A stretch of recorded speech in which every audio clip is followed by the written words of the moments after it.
បើយើងនិយាយពីឆ្នាំស្លាប់ស្មៅណាបើយើងនិយាយតែ99មួយម៉ាត់ឆ្នាំណាក៏99ដែរក្រុមហ៊ុនណាក៏ B Spirit Back Sodium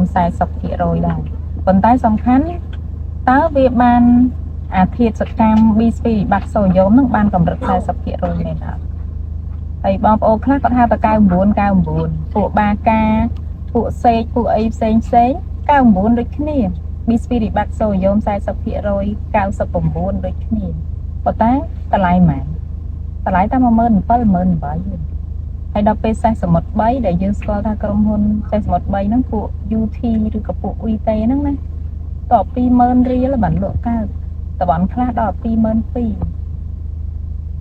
ហើយដល់ពេលបងប្អូនអាងតែទិញ99ហើយមកចាប់បោះគេសេះសមុទ្រ3គេប្រាប់តម្លៃ20000ដើរចេញថ្លៃ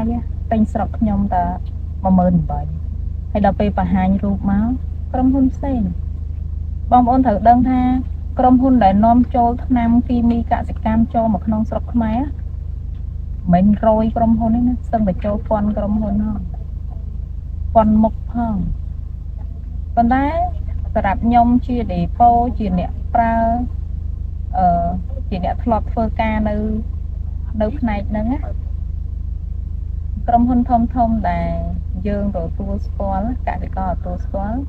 អង្គរគ្រីនក្រុមហ៊ុនសេះសមុទ្រ3ឈ្មោះពេញគេ VP ហ្នឹងហើយក្រុមហ៊ុនសៀង